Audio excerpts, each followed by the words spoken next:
அஸ்ஸலாமு அலைக்கும். இன்றைக்கி என்ன செய்ய போகிறோம்னா வாழைப்பழத்தை வச்சு சட்னி அரைக்க போகிறோம். அதுக்கு 2 வாழைப்பழம் எடுத்து நைஸாக அரிஞ்சு வச்சுருக்கேன். கடாயில் எண்ணெய் ஊற்றிட்டு உளுத்தம்பருப்பு 2 ஸ்பூன் போட்டுங்க. அதில் பட்டை மிளகா ஒரு 6 சேர்த்துங்க. நான் 4 சேர்த்துருக்கேன். 6 பட்டை மிளகா போட்டு கருவேப்பிலை போடுங்க. அப்புறம் பெருங்காயத்தூள் போடுங்க. நெல்லிக்காய் சைஸ் புளி போடுங்க. எல்லாத்தையும் போட்டு நல்லா வதக்கிட்டு அரிஞ்சு வச்சுருக்கோம்ல வாழைப்பழம் அதையும் இதில் போடுங்க.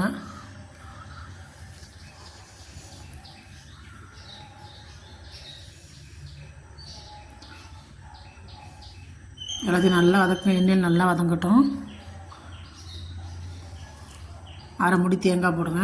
அதுலேயே எல்லாம் சேர்த்து நல்லா வதக்குங்க.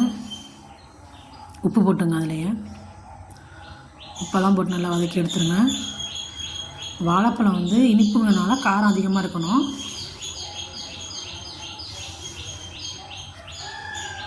ஆற வச்சுட்டு மிக்சியில் அரைச்சிட வேண்டியதான். அரைச்சிட்டு தாளிப்புக்கு கடுகு, பட்டை மிளகா, கருவேப்பிலை போட்டு தாளித்து ஊற்றிடுங்க. சூப்பராக இருக்குது. ட்ரை பண்ணி பாருங்கள். இந்த வீடியோ பிடிச்சிருந்தா லைக் பண்ணுங்கள், கமெண்ட் பண்ணுங்கள், ஷேர் பண்ணுங்கள்.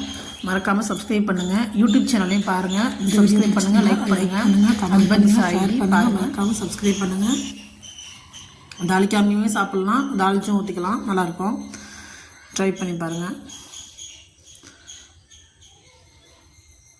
இதில் 3 வகை சட்னி இருக்குது.